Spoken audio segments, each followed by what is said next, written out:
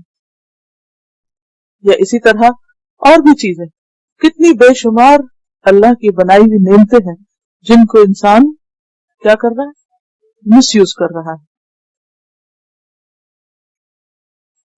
کیوں مس یوز کر رہا ہے؟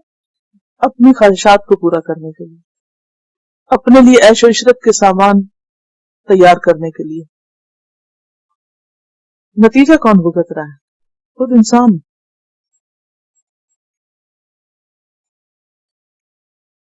اللہ نے ہر چیز کو ایک کام کے لیے بنایا، ایک مقصد کے لیے بنایا، اور پھر انسان کو ہدایت دی، تعلیم دی کہ وہ ان چیزوں کو ان کی صحیح جگہ پر استعمال کرے. اسی لیے جانوروں کے بھی حقوق بتائے گئے، پانی کا حق بھی بتایا گیا کہ اسے ضائع نہ کیا جائے، اسے ویسٹ نہ کیا جائے، اسے پولوٹ نہ کیا جائے. تو بات یہ ہے کہ جہاں ان سب چیزوں کا مقصد بتایا گیا اور پھر انسان کو تعلیم دی گئی کہ وہ ان چیزوں کو صحیح جگہ پر رکھے، پھر کیا ایسی دنیا میں یہ ممکن تھا کہ خود انسان کا مقصد وجود نہ ہو، کہ اس کا پرپز آف لائف نہ ہو، اس کی ایگزسٹنس جو ہے وہ ایسے ہی بیکار ہو، صرف عیش و عشرت کے لیے، انٹرٹینمنٹ کے لیے، کھانے پینے کے لیے؟ پاسبل نہیں.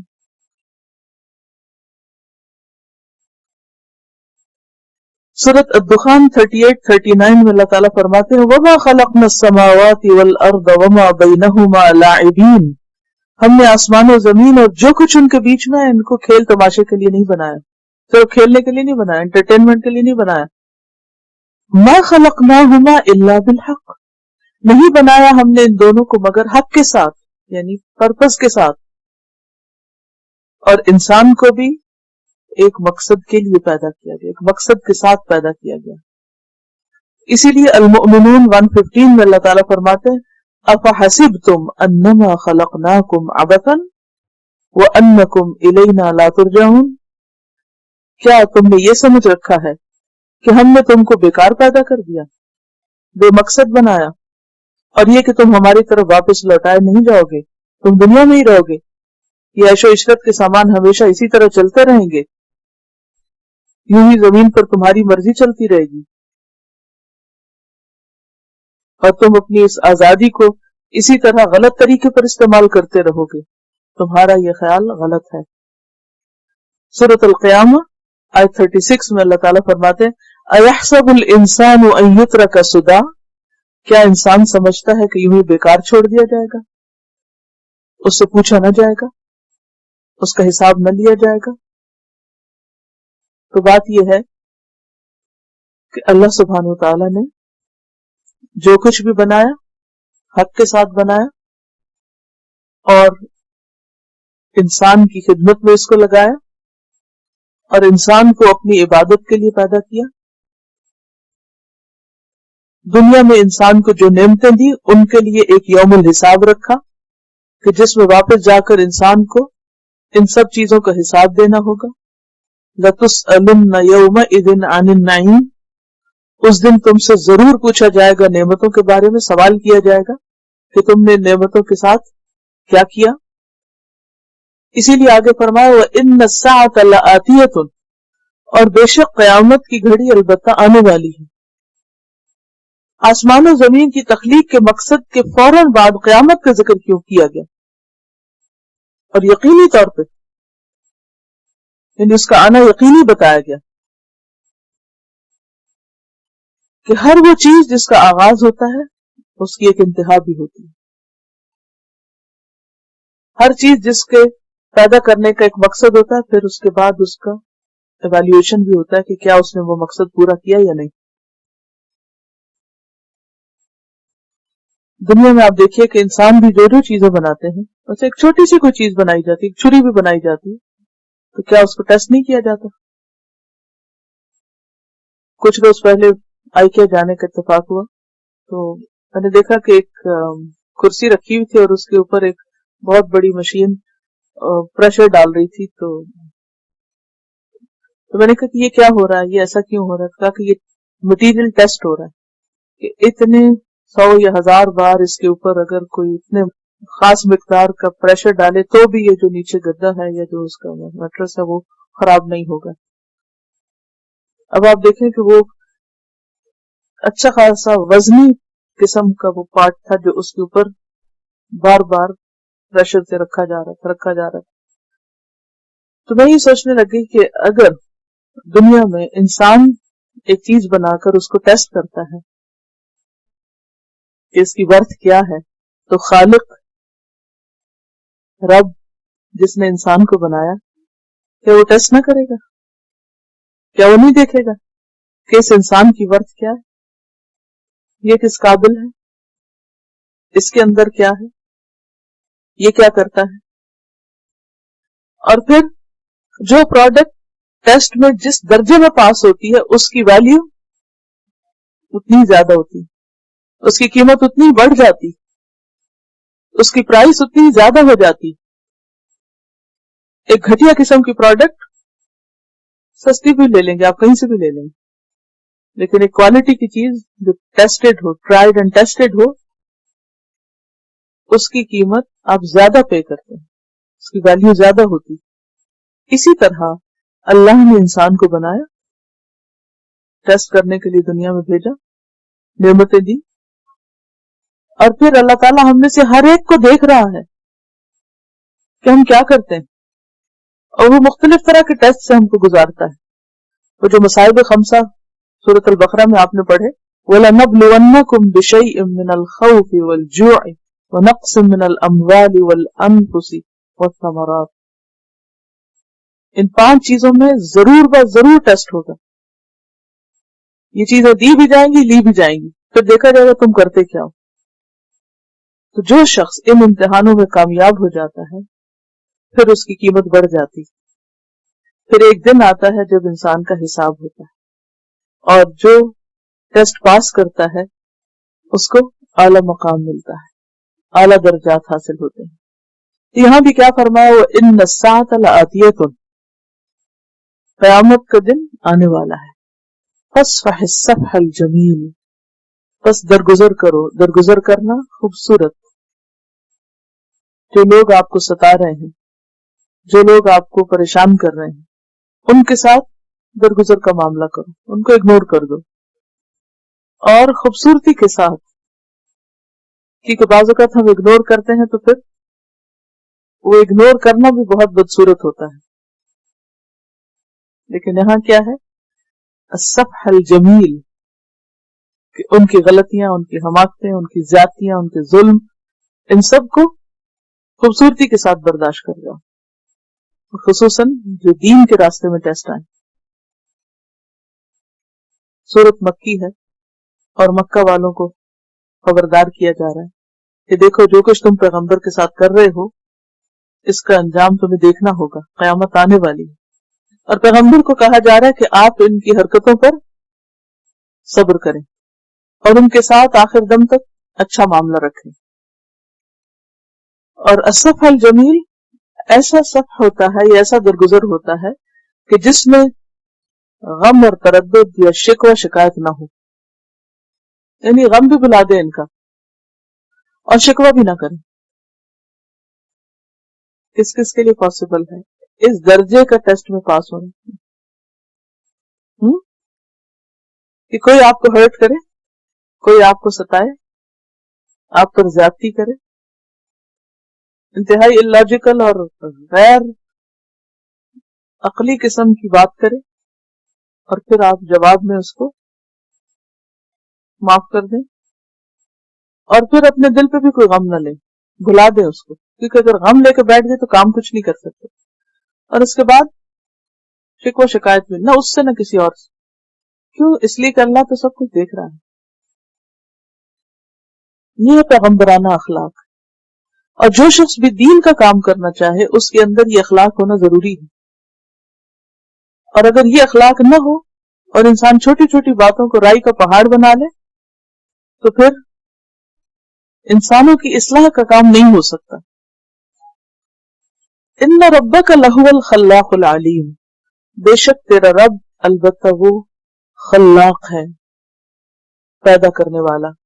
ایک ہوتا ہے خالق، کریٹر، اور ایک ہے خلاق، ماہر پیدا کرنے والا. یعنی مبالغے کا صیغہ ہے فعال کے وزن پر. العلیم، بہت زیادہ جاننے والا. یعنی اس نے اپنی تخلیق میں کوئی امیٹیشن نہیں کی اور کسی سے مدد نہیں لی، خود ہی سب کچھ بنایا. سب کچھ وہ جانتا ہے کہ اس نے کیا بنایا، کیوں بنایا، اور اس کا انجام کیا ہونا چاہیے.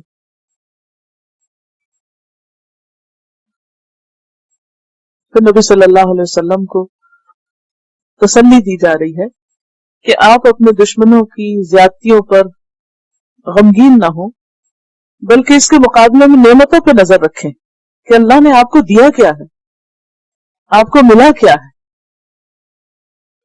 کیونکہ جب انسان اپنی ملنے والی نعمتوں کو دیکھتا ہے تو اس کو نہ ملنے والی چیزوں کا غم بھول جاتا ہے، اور یہی طریقہ ہے غم بھلانے کا. وَلَقَدْ آتَيْنَاكَ سَبْعًا مِنَ الْمَثَانِي وَالْقُرْآنَ الْعَظِيمِ. وَلَقَدْ، اور البتہ تحقیق، آتَيْنَاكَ، دی ہم نے آپ کو، یعنی محمد صلی اللہ علیہ وسلم کو، کیا؟ سبعن، سات، 7، من المثانی، دہرائی جانے والی، 7 بار بار دہرائی جانے والی یعنی آیات، والقرآن العظیم، اور عظیم قرآن، قرآن مجید. یعنی آپ کے دشمنوں کے پاس، آپ کے مخالفین کے پاس ہر طرح کی مادی قوتیں تھیں، دنیاوی رونقیں تھیں. اس کے مقابلے میں آپ کو جو ملا وہ بظاہر دنیاوی اعتبار سے کوئی رونق والی چیز نہیں تھی، بلکہ اس کی وجہ سے آپ پر بہت مشکلات بھی آ رہی تھی. تو ایک چیز جس سے انسان زینت اختیار کرتا ہے اور جس سے انسان کا دنیا میں ایک روب اور دبدبہ قائم ہوتا ہے، اس کے پیچھے تو سب جاتے ہیں، مثلا مال و دولت ہے، سرداری ہے، اور دنیا کے سامان ہے. لیکن اس کے مقابلے میں قرآن کا پڑھنا اور پڑھانا اور قرآن کا پہنچانا، بظاہر تو اس میں کوئی اٹریکشن نہیں. بہت سے لوگ قرآن پڑھتے ہوئے شرماتے ہیں، بہت سے پڑھاتے ہوئے شرماتے ہیں، اور بہت سے لوگ جو پڑھ رہے ہوں ان کو کہتے ہیں اچھا اور کوئی کام نہیں تھا بس یہ پڑھنے لگ گئے. یعنی اس کے پڑھنے کو اور اس کے جاننے کو کوئی اہمیت بھی نہیں دیتے. تو ایسے لوگوں کے بیچ میں جو قرآن کو اہمیت ہی نہ دیتے ہوں، یہ کہنا کہ اللہ نے تجھے یہ عطا کیا ہے، بظاہر سمجھ میں آنے والی بات نہیں لگتی، لیکن حقیقت یہ ہے کہ جو کچھ سرداران قریش کو ملا تھا وہ سب ختم ہو گیا، اور جو کچھ آپ کو ملا وہ باقی ہے۔ جو کچھ ان کو ملا اس سے تو ان کی بھی تقدیر نہیں بدلتی تھی، اور جو کچھ آپ کو ملا اس سے نہ صرف یہ کہ اہل عرب بلکہ جو جو اس پر ایمان لایا ان سب کی تقدیر بدل گئی، دنیا کا نقشہ بدل گیا۔ تو جہاں تک ساتھ دہرائی جانے والی چیزوں کا تعلق ہے تو اس کے بارے میں دو رائے پائی جاتی ہیں۔ بعض نے کہا کہ اس سے مراد 7 طویل صورتیں، السبع الطوال، وہ کون سی ہیں؟ البقرہ، آل عمران، النساء، المائدہ، الانعام، الاعراف اور التوبہ۔ لیکن بعض نے کہا کہ اس سے مراد صورتیں نہیں بلکہ آیات ہیں سورۃ الفاتحہ کی۔ آپ صلی اللہ علیہ وسلم کی ایک حدیث بھی ہے بخاری کی روایت کہ الحمدللہ رب العالمین یعنی سورۃ الفاتحہ یہ 7 مثانی ہے اور قرآن عظیم ہے جو میں دیا گیا ہوں۔ سورۃ الفاتحہ جو ہے وہ پوری تعلیم کا خلاصہ ہے۔ کہا جاتا ہے کہ اللہ سبحانہ وتعالیٰ نے جتنی کتابیں نازل کی وہ 4 کتابوں میں آ گئی، توراۃ، زبور، انجیل اور قرآن، اور پھر ان 4 میں جو نازل کیا وہ قرآن مجید میں محفوظ کر دیا گیا، اور جو قرآن مجید کے اندر ہے اس کا خلاصہ سورۃ الفاتحہ میں، اور جو سورۃ الفاتحہ میں ہے اس کا خلاصہ ایاک نعبد و ایاک نستعین میں ہے، کہ انسان کا اللہ کے ساتھ ایک تعلق قائم ہو جائے، اور عبادت زندگی کا مقصد ہے انسان کے جس کے لیے اس کو بنایا گیا ہے۔ تو اللہ تعالیٰ فرماتے ہیں کہ آپ بالکل بھی پرواہ نہ کریں جو اس چیز کی جو لوگوں کو ملی ہوئی ہے، اور آپ نظر رکھیں اس پر جو آپ کو مل گیا ہے، کیونکہ خیرکم من تعلم القرآن وعلمہ، اور جسے سورۃ یونس میں آ چکا ہے فبذلک فلیفرحوا ھو خیر مما یجمعون، قل بفضل اللہ وبرحمتہ فبذلک فلیفرحوا، کہہ دیجیے اللہ کے فضل اور اس کی رحمت کی وجہ سے چاہیے کہ خوش ہو جائیں، ھو خیر مما یجمعون، وہ بہتر ہے ہر اس چیز سے جو لوگ جمع کر رہے ہیں۔ کیا بہتر ہے؟ کس سے؟ قرآن بہتر ہے۔ کس سے؟ ان چیزوں سے جو لوگ جمع کر رہے ہیں۔ کیا جمع کر رہے ہیں؟ دنیا کا مال و متاع۔ مستدرک حاکم کی ایک روایت ہے، حضرت ابو ذر غفاری روایت کرتے ہیں کہ رسول اللہ صلی اللہ علیہ وسلم نے فرمایا، تم لوگ اللہ کا قرب اس چیز سے بڑھ کر کسی اور چیز سے حاصل نہیں کر سکتے جو خود اللہ تعالی سے نکلی ہے، یعنی قرآن کریم اللہ کا کلام ہے۔ تو قرآن کریم ایسی چیز ہے جس کے ذریعے انسان اللہ کے سب سے زیادہ قریب ہو سکتا ہے۔ دنیا کا مال و دولت، دنیا کا جاہ و جلال، رونق، کون سی نعمت جس کا انسان تصور کرے، کوئی بھی چیز ایسی نہیں، خواہ اولاد ہو، خواہ وہ شان و شوکت ہو، کچھ بھی ہو، کسی بھی چیز کا انسان مالک ہو، کوئی بھی چیز انسان کو اللہ کے قریب نہیں کر سکتی اس سے بڑھ کر جو قرآن کے ذریعے انسان اللہ کے قریب ہو سکتا ہے۔ لیکن اس کے باوجود لوگوں کی دوڑ کس طرف ہوتی، کس طرف بھاگتے ہیں، کس چیز سے متاثر ہوتے ہیں، کس چیز کا شوق رکھتے ہیں؟ دنیا کا، اسی سے امپریس ہوتے ہیں، اسی کی طرف دوڑتے ہیں، اسی کا غم لگا رہتا ہے۔ کسی کو غم نہیں لگتا کہ مجھے قرآن کا یہ حصہ بھول گیا، کسی کو غم نہیں لگتا کہ مجھے یہ بات قرآن کی سمجھ نہیں آ رہی، کسی کو غم نہیں لگتا کہ قرآن کی کلاس آج میری چھوٹ گئی، یا میرا سب سے زیادہ کس بات کی فکر ہوتی ہے عام طور پر؟ آپ سوچیں کہ اگر کسی دن جاب پہ جانا مس ہو جائے نا تو غم لگے گا؟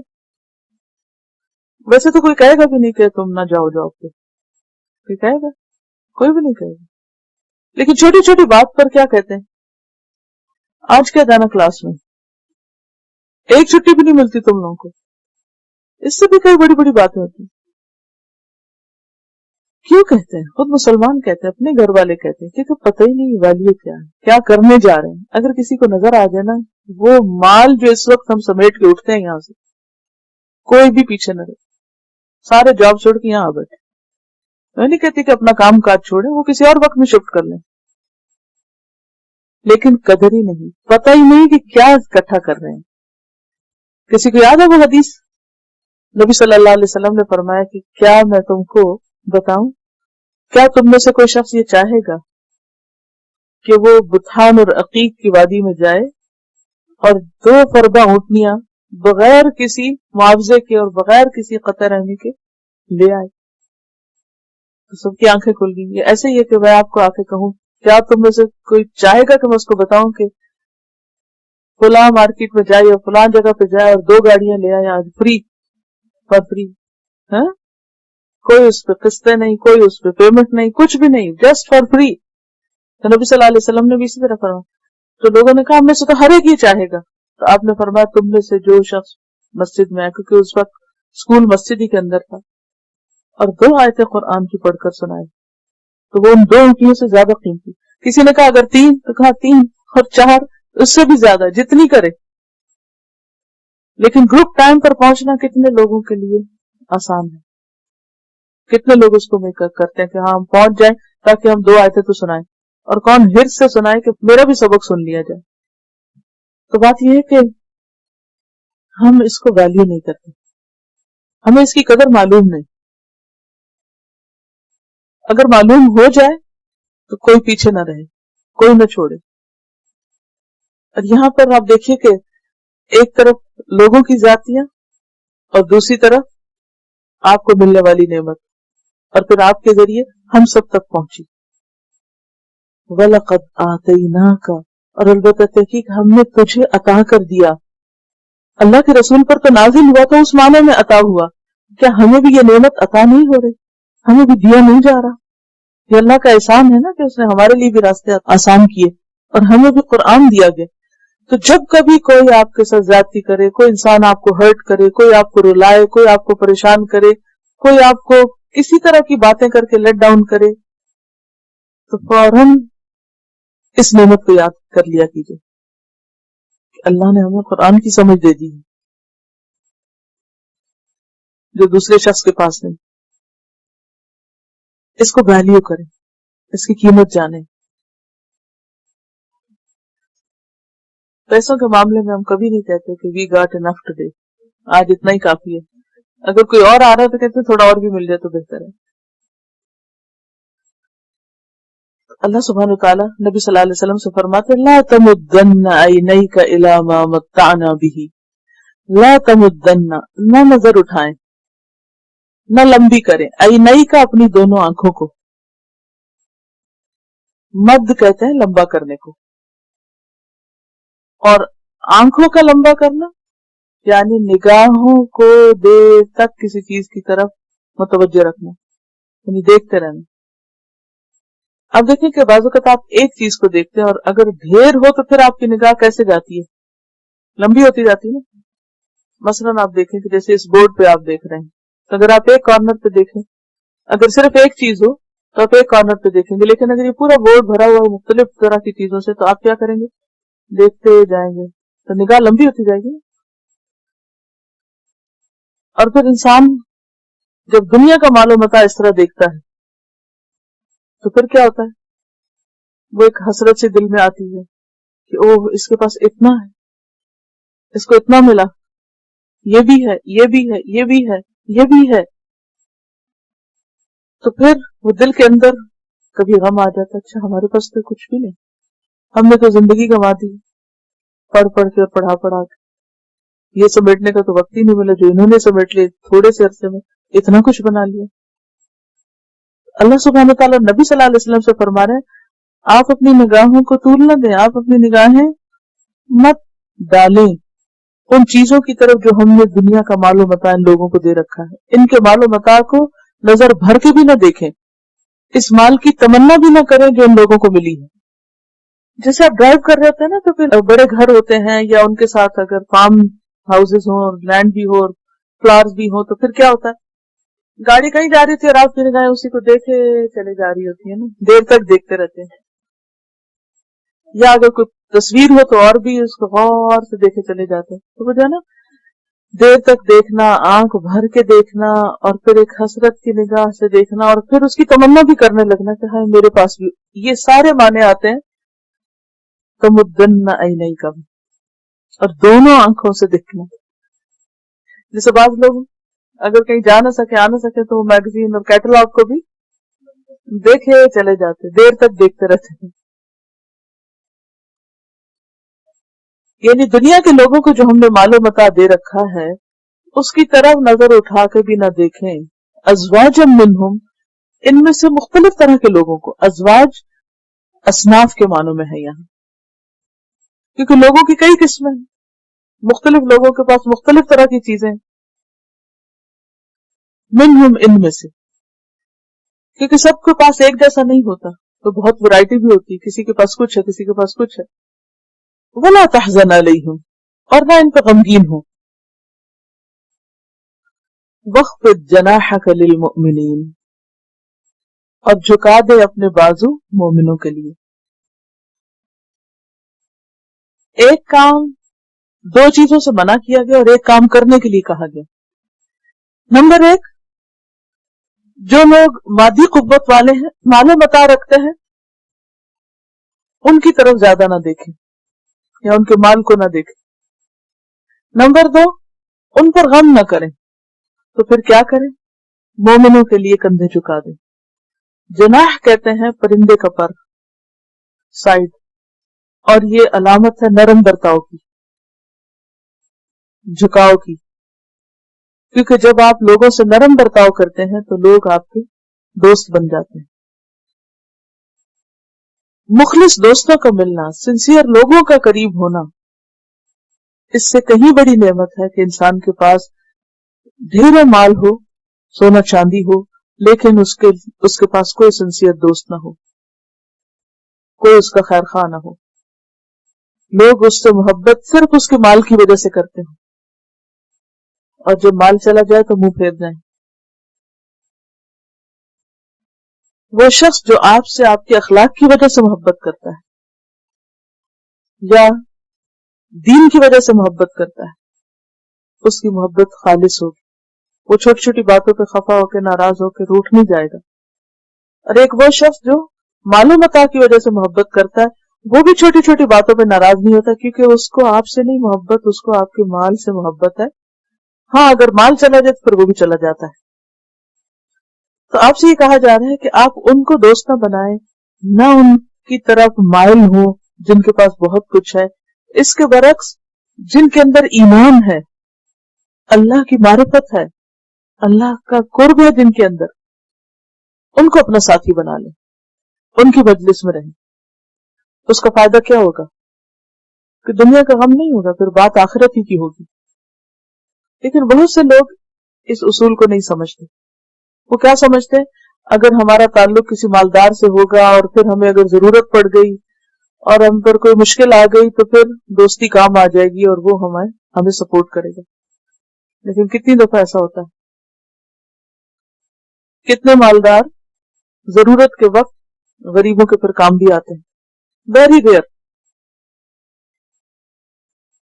اس کے برعکس جن کے اندر ایمان ہوتا ہے، اگر وہ مدد نہ بھی کر سکیں تو کم از کم اچھے مشورے اور توکل اور اللہ پر ایمان کے جذبے سے جو معمور ہوتے ہیں، وہ آپ کے بھی غم نہیں رہنے دیتے، آپ کو مایوس نہیں ہونے دیتے، آپ کی حوصلہ افزائی کرتے ہیں.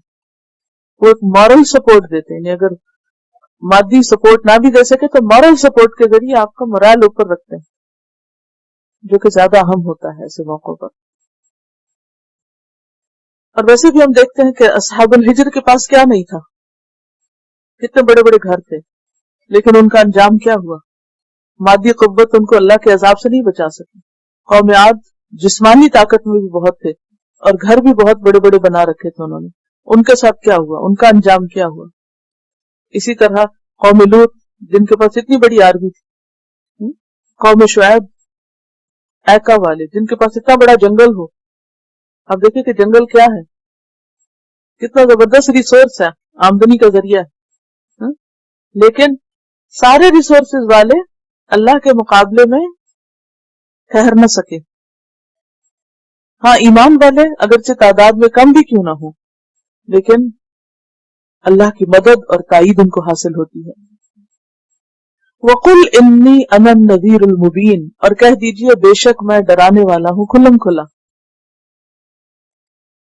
یعنی پیغمبر جو ہے وہ لوگوں کو اللہ کے عذاب سے خبردار کرتا ہے۔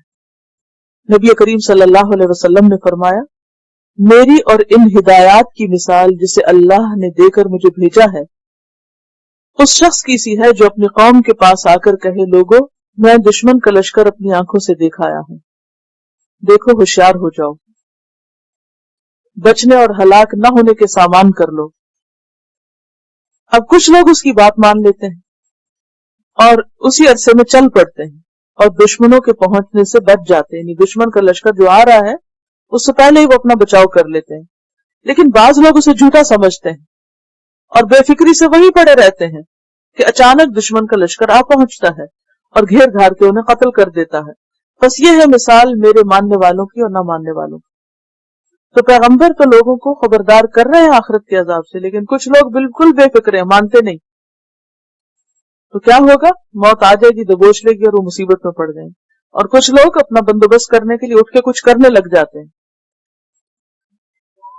کما انزلنا علی المقتسمین، جیسا کہ اتارا ہم نے بانٹ لینے والوں پر۔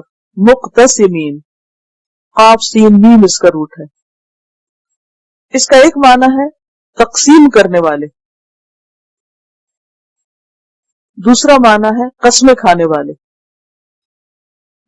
اس سے مراد کون لوگ ہیں؟ ایک وہ لوگ جو دین کو تقسیم کرنے والے، یعنی بعض باتوں کو مانتے اور بعض کو نہیں مانتے، وہ جنہوں نے فرقے بنا لیے۔ دوسرے وہ جو قسمیں کھاتے ہیں۔ کس بات کی قسمیں؟ جیسے ایک جگہ پر آتا ہے وَأَقْسَمُوا بِاللَّهِ جَهْدَ أَيْمَانِهِمْ، انہوں نے قسمیں کھائیں اللہ کے نام کی پکی قسمیں، یعنی پیغمبر کی مخالفت پر۔ ایک اور جگہ پر آتا ہے وَلَمْ تَكُونُوا أَقْسَمْتُم مِّن قَبْلُ، اس سے پہلے کیا تم قسمیں نہیں کھاتے تھے؟ پھر قوم صالح نے صالح علیہ السلام کو ہلاک کرنے کے لیے قسمیں کھائیں۔ خود نبی صلی اللہ علیہ وسلم کے خلاف سازش کرنے والوں نے قسمیں کھائیں کہ آج کی رات تو اب ہم ان کو ختم کر ہی دیں گے۔ الذین جعلوا القرآن عزین، وہ لوگ جنہوں نے قرآن کو بانٹ دیا، ٹکڑے ٹکڑے کر دیا۔ عزین کا لفظ عضو سے ہے، عین ضاد واو، عضو۔ عضو کس کو کہتے ہیں؟ عضو پارٹ آف باڈی، بدن کا ٹکڑا، بدن کا ایک حصہ، جیسے انگلی ایک عضو ہے، ہاتھ ہے، یعنی جتنے باڈی پارٹس ہیں نا وہ کیا کہلاتے ہیں؟ اعضاء۔ کبھی پڑھا؟ اس کا سنگولر ہے عضو۔ تو عزین ہے ٹکڑے ٹکڑے کرنے والے، یعنی پارٹس میں بانٹنے والے۔ عزت ان کی جمع ہے، پارا پارا، ٹکڑے ٹکڑے۔ اشارہ ہے تورات اور انجیل کے ماننے والوں کی طرف۔ اللہ تعالیٰ فرماتے ہیں کہ کچھ لوگ ایسے ہیں کہ جنہوں نے پیغمبر کی بات سن کر، جیسے پہلے کہا نا کہ وہ پیغمبر ڈرانے والا ہے، لیکن کچھ لوگ پیغمبر کی بات سن کر کیا کرتے ہیں؟ مان جاتے اور کچھ نہیں مانتے، اور وہ مخالفت پر تل جاتے ہیں۔ اور جو اللہ کی طرف سے کتاب آئی اس کے کچھ حصے کو مانتے اور کچھ کو نہیں مانتے۔ پھر یہ کہ قسم قسم کے خیالات رکھتے ہیں، کوئی آپ کو شاعر کہتا ہے، کوئی ساحر کہتا ہے۔ تو ان تمام لوگوں کی مجموعی حالت بتائی جا رہی ہے۔ فَوَرَبِّكَ لَنَسْأَلَنَّهُمْ أَجْمَعِينَ، بس قسم ہے تیرے رب کی، البتہ ہم ضرور سوال کریں گے ان سب سے جنہوں نے قرآن کو ٹکڑے ٹکڑے کر دیا، پارا پارا کر دیا، یا اپنی کتابوں کے کچھ حصوں کو مانا کچھ کو نہیں مانا، یا کچھ پہ عمل کیا اور کچھ پہ عمل نہیں کیا۔ ان سب کا حساب ہوگا، ان سب سے سوال کیا جائے گا۔ اما کانوا یعملون، اس بارے میں جو وہ عمل کرتے رہے۔ قیامت کے دن پیغمبروں کی مخالفت کرنے والے اور کتابوں کو اپنی مرضی سے تقسیم کرنے والے، ان سب لوگوں کا حساب ہوگا۔ فَاصْدَعْ بِمَا تُؤْمَرُ، پس علی الاعلان کہیے جو بھی آپ کو حکم دیا جاتا ہے۔ صاد دال عین، کسی کام کو کر گزرنا، کھول کر بتانا۔ تکلیف سہ کے کام کرنا. بما تو عمر جو حکم دیا جاتا ہے، یعنی جو تم حکم دیے جاتے ہو، یعنی اللہ کی طرف سے جو وحی آ رہی ہے اس کو آپ علل اعلان اب بیان کیجئے. وَأَعْرِضْ عَنِ الْمُشْرِكِينَ، اور مشرکین سے اعراض برتیے، کنارہ کشی کر لیجئے. جیسا کہ آپ جانتے ہیں کہ اسلام کے آغاز میں جب مخالفت ہوئی تو نبی صلی اللہ علیہ وسلم اوپنلی لوگوں کو دعویٰ کا کام نہیں کرتے تھے. حکمت کے تحت عبداللہ بن مسعود سے روایت ہے کہ نبی صلی اللہ علیہ وسلم چھپ چھپ کر دین کی دعوت دیتے، کیونکہ مخالفت بہت شدید تھی. حتیٰ کہ جب یہ آیت نازل ہوئی تو آپ نے اور صحابہ نے باہر نکل کر کھلم کھلا دین کی تبلیغ شروع کر دی. اس پر کیا ہوا؟ حضرت ابوبکر صدیق کے ساتھ کیا ہوا؟ بہت مارا گیا تھا ان کو. اسی طرح اور بھی لوگوں نے بہت سختیاں اٹھائیں. نبی صلی اللہ علیہ وسلم جو آغاز میں خاموشی سے تبلیغ کر رہے تھے، اس آیت کا حکم آنے کے بعد پھر اوپنلی آپ نے پیغام پہنچانا شروع کر دیا. اِنَّا كَفَيْنَاكَ الْمُسْتَهْزِئِينَ، بے شک ہم آپ کی طرف سے کافی ہوں گے مذاق اڑانے والوں کو. یہ جو مذاق اڑا رہے ہیں ان کے مقابلے میں ہم آپ کو کافی ہیں. یعنی آپ کی طرف سے ان لوگوں کا مقابلہ کرنے کے لیے جنہوں نے دین سے تمسخر کرنا، دین کا مذاق اڑانا اپنا وتیرہ بنا رکھا ہے، ہم آپ کو کافی ہیں، ہم آپ کی مدد کریں گے. اب یہ مذاق اڑانے والے کون تھے؟ یہ 5 سردار تھے جو خاص طور پر پیش تھے نبی صلی اللہ علیہ وسلم اور آپ کی باتوں اور آپ پر اترنے والے وحی کا مذاق اڑانے والے. نمبر 1، بنو اسد سے اسود بن مطلب، نام ہے اسود کالے کو بھی کہتے ہیں. بنو زہرہ سے اسود بن عبد یغوث، اس کا دوسرے کا نام بھی اسود ہے. بنو مخزوم سے ولید بن مغیرہ، بنو سہم سے عاص بن وائل، بنو خزاعہ سے حارث بن طلاتلہ، ہوئے کے ساتھ طلاتلہ. یہ 5 لوگ جو تھے یہ سب سے آگے تھے مذاق اڑانے میں. اب آپ دیکھیے کہ جب آپ کسی کو کوئی دین کی بات بتاتے ہیں اور کوئی شخص آپ پہ ہنسنا شروع کر دے یا آپ کو مذاق اڑانا شروع کر دے تو پھر آپ کا کیا حال ہوتا ہے؟ پھر آپ کیا کرتے ہیں؟ چپ ہو جاتے ہیں نا، یا آپ عجیب سا فیل ہوتا ہے، تکلیف ہوتی. تو فرمایا آپ نے چپ نہیں ہونا، فَاصْدَعْ بِمَا تُؤْمَرُ، بتاتے جانا ہے. آپ بتائیں گے، لوگ مذاق اڑائیں گے، لیکن ہم آپ کو بچا لیں گے. ان سب کی طرف سے ہم کافی ہیں آپ کو. وہ 5 ہیں تو کوئی بات نہیں، ان کے مقابلے میں ایک اللہ آپ کو کافی ہے. اور ہوا بھی یہی کہ یہ سارے کے سارے ایک کے بعد ایک ختم ہوتے گئے. اور ان سب کی جو وفات کا حال تاریخ میں لکھا ہوا ہے وہ بڑا انٹرسٹنگ ہے کہ کسی کو چھوٹی سی چوٹ لگی پاؤں پر تو وہ زخم بگڑ گیا تو مر گیا، تو کسی کو کہیں اور لگا کچھ پتھر اور کسی کو کسی طرح، سب کے سب ختم ہو گئے. چھوٹی چھوٹی چوٹوں سے چھوٹے چھوٹے زخم ان کے بڑے ہو گئے. کچھ سردار تو ان کے مارے گئے تھے نا جنگ بدر میں بعد میں، لیکن یہ جو تھے یہ مکہ میں ہی مر گئے تھے، یہ جنگ بدر تک زندہ بھی نہیں رہے تھے. تو آپ دیکھیے کہ فزیکل ٹارچر اور بڑی بڑی سازشوں اور مخالفتوں کے مقابلے میں جو چھوٹا چھوٹا مذاق اڑانا بھی جو ہوتا ہے یہ بھی بہت شدید جرم ہے. دین کا، دین والوں کا، کوئی دین کی بات کر رہا ہو اس کا، دین کے احکامات کا. آپ دیکھیے کہ آج کے دور میں بلینگ جو ہے وہ کتنا میجر پرابلم ہے. اس میں کوئی فزیکل ابیوز نہیں ہوتا، صرف بعض اوقات باتیں اور مذاق اڑانا جو ہے وہ بچوں کی پرسنالٹی کو کرش کر دیتا ہے، ان کے اندر فرسٹریشن پیدا کر، ان کے بگاڑ کا سبب بن جاتا ہے. تو مذاق اڑانا کوئی چھوٹی بات نہیں ہے، بہت بڑی بات، بہت سخت بات. جی بعض بچوں میں مینٹل افیکٹ بھی ہوتا ہے.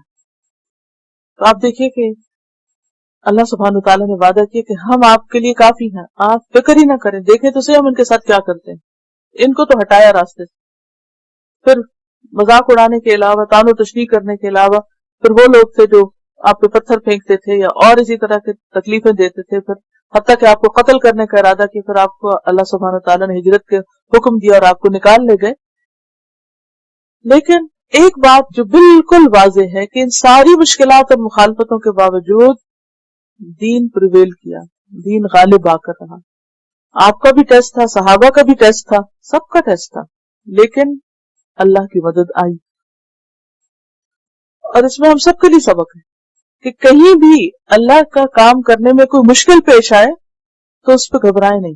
جو لوگ مذاق اڑا رہے ہیں، مخالفتیں کر رہے ہیں، اگر آپ سنسیئر ہیں تو اللہ تعالیٰ ان کے مقابلے میں آپ کو کافی ہے، ان کا بندوبست وہ خود کر دے گا، ان سے نبٹ لے گا۔ آپ کی استقامت کی ضرورت ہے۔ اب اگر ایسا ہو تو پھر انسان کیا کرے؟ کیونکہ وقتی طور پہ پریشانی تو بہت ہوتی ہے، جو آپ مثلا خاندان میں ہیں، رشتہ داروں میں ہیں، بعض اوقات دوستوں میں ہیں، کہیں سڑک پہ جا رہے ہیں، کہیں کچھ خرید رہے ہیں اور کوئی شخص آپ کو بلی کر رہا ہے، تو کیا کریں گے اس وقت؟ بعض اوقات بعض لوگ جواباً، یعنی کسی کے مذاق اڑانے کے جواب میں بعض لوگ تو فزیکلی بھی جوابی حملہ کرتے ہیں۔ کئی قتل و غارت اس وجہ سے ہو گئے۔ بعض دفعہ آپ نے سنا ہوگا نا کہ لوگ مار بھی ڈالتے ہیں کس کو؟ جو ان کا مذاق اڑائے۔ یہ چھوٹی سی بات نہیں ہوتی۔ یہاں کہا یہ جا رہا ہے کہ آپ اپنے کام پہ نظر رکھیں، ان سے اعراض کریں، کنارہ کشی کریں، اگنور کریں، منہ پھیر لیں، توجہ نہ دیں، بدلہ بھی نہ لیں، ان کا بدلہ ہم خود لیں گے۔ کون ہے یہ؟ الذین یجعلون مع اللہ الہا آخر، جنہوں نے اللہ کے ساتھ اور الہ بنا رکھے ہیں۔ فسوف یعلمون، ان قریب یہ جان لیں گے، کچھ ہی عرصے کے بعد انہیں پتہ چل جائے گا، اور ہوا بھی یہی کہ سب باری باری مر گئے۔ وَلَقَدْ نَعْلَمُ أَنَّكَ يَضِيقُ صَدْرُكَ بِمَا يَقُولُونَ، اور البتہ تحقیق ہم جانتے ہیں کہ بے شک آپ کا سینہ تنگ ہوتا ہے ان باتوں پر جو یہ کہتے ہیں، یعنی جو مذاق اڑاتے ہیں، یہ جو تانے دیتے ہیں آپ کو، ان کی باتوں سے آپ کا دل دکھتا ہے، یہ بھی ہمیں علم ہے۔ سورۃ الانعام 33 میں آتا ہے قَدْ نَعْلَمُ إِنَّهُ لَيَحْزُنُكَ الَّذِي يَقُولُونَ۔ پھر ایسے میں کیا کرنا چاہیے؟ جب لوگ مذاق اڑائیں اور دل تنگ ہو اور پریشان ہو اور دل میں گھٹن ہو، گھبراہٹ ہو، انسان سے بولا نہ جائے، انسان وہ نہ کر سکے جو وہ کرنا چاہتا ہے، فَسَبِّحْ بِحَمْدِ رَبِّكَ، اپنے رب کی تعریف کے ساتھ اس کی تسبیح کیجیے۔ رب کی تسبیح، یعنی ایسے موقع پر تسبیح کی کثرت۔ وَكُن مِّنَ السَّاجِدِينَ، اور سجدہ کرنے والوں میں شامل ہو جائیے۔ تو کثرت کے ساتھ اللہ کی تسبیح کرنی چاہیے۔ گھٹن، ڈپریشن اور غم کا علاج ہے تسبیح۔ کبھی بھی دل تنگ ہو کسی بات پر، سب چھوڑ کے تسبیح شروع کر دیں، آپ کو ریلیف ہو جائے گا۔ دوسرے، کن من الساجدین، سجدہ کرنے والوں میں شامل ہیں، عاجزی اختیار کرنے والوں میں شامل ہیں۔ جیسے سورۃ البقرہ 54 میں آتا ہے وَاسْتَعِینُوا بِالصَّبْرِ وَالصَّلَاةِ، حدیث میں آتا ہے اے ابن آدم، دن کے ابتدائی حصے میں 4 رکعتیں پڑھنے سے عاجز نہ ہو، میں دن کے آخر تک تمہیں کفایت کروں گا۔ یعنی تسبیح کے علاوہ اور کیا کرنا چاہیے؟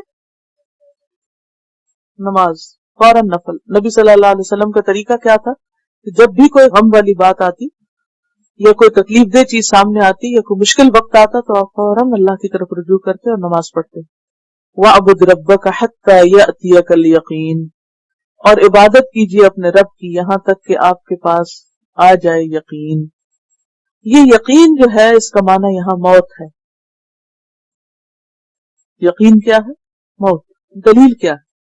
سورۃ المدثر آیت 43 سے 47، وَكُنَّا نُكَذِّبُ بِيَوْمِ الدِّينِ، یہاں سے لے کر حَتَّى أَتَانَا الْيَقِينُ، وہاں بھی یقین کا معنی موت ہے۔ اس کا یہ مطلب نہیں کہ جب یقین آ جائے رب کا تو پھر عبادت چھوڑ دو، بعض لوگوں نے اس کا یہ معنی بھی کیا ہے۔ اس کا معنی یہ ہے کہ آپ مرتے دم تک، آخر وقت تک کیا کریں؟ عبادت کرتے رہیں، اللہ کی طرف رجوع کریں، کیونکہ